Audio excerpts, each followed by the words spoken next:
We're turning to one of our top stories now. It's a big day here in Ontario as the province moves into step 3 of the COVID-19 reopening process. Indoor dining, gyms, movie theaters, museums, and many other indoor activities are back in business following lengthy closures.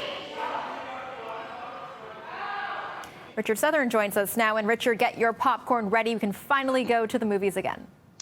Exciting, isn't it, that we Definitely. can go take in a flick again? And it's certainly good news from a business standpoint for Cineplex, because these guys, Melissa, have really been hurting. I mean, they have been closed now for a couple of months, completely closed in Ontario. So Cineplex getting back up and running today. There is a catch, though. They're capped at 50% capacity, and each theater can't exceed 1,000 people at a time. So you do have to book ahead of time. I had a chance today to talk to the president and CEO of Cineplex, Ellis Jacob. Yes, there's so much excitement and pent-up demand, Richard. It's incredible. This morning I looked and we had pre-sold 100,000 tickets in Ontario for this weekend. Do you think that's fair that your theaters are being restricted to 50% capacity? No, I see, we have had our theaters open in a number of provinces. We've let 7 million guests enjoy the movie experience during the pandemic. And there isn't one case that is, referenced back to a movie theater from a COVID perspective. Melissa, he says if you're going, leave a little bit of extra time, because what they do, they escort each group into the theater separately to make sure there's, the proper distance involved. As well, you do have to wear a mask unless you're eating your popcorn or you're drinking in your seat. Then you can take the mask off. So there you go. Go to the movies again and go see Take In a Flick. Well, they got that Anthony Bourdain one's coming out this weekend. There's a lot of good stuff to go and see, Melissa. And Space Jam, too. Yeah, of course. Go see LeBron James, right? Yes. Now, non-essential businesses are still facing tough capacity limits, and those have some choosing to remain closed for the time being.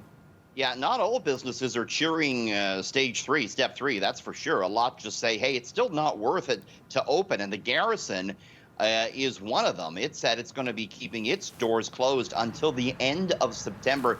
This really owes to a couple of things. First off, if you're dealing with kind of a club situation, the province says you can't have any more than 250 people in at one time. And so that really doesn't make it financially viable for a lot of places to open. Baby G, that joint in Toronto, also going to stay closed.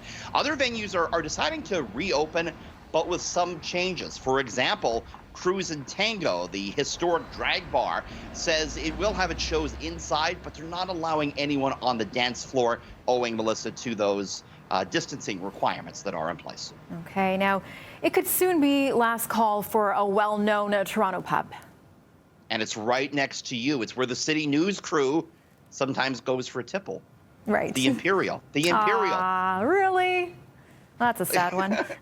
This is unfortunately is what it might turn into. There's a proposal to turn the Imperial there at Yonge and Dundas into a big old 30-story condo. Now, for those who don't know, the Imperial Pub is a legendary dive bar, and it's been there near Yonge and Dundas, right across from City News, for about 75 years. And it's been a favorite of Ryerson students and of U of T students and of just, locals alike. And it's got that, library rooftop bar. A lot of people love it, but might be turning into a condo. There's that application made to the planning committee. I tried to get in touch with the owner today. I couldn't. I'll be following up on that. Like many, Melissa, I love a good dive bar, and there's fewer and fewer of them, aren't there? Yeah, it's quite sad, Long live the Imperial Pub. We'll definitely miss that one. Hopefully it sticks around. The proposal for the condo did have, space for retail at the bottom, so who knows? It could live on. We'll follow up on that.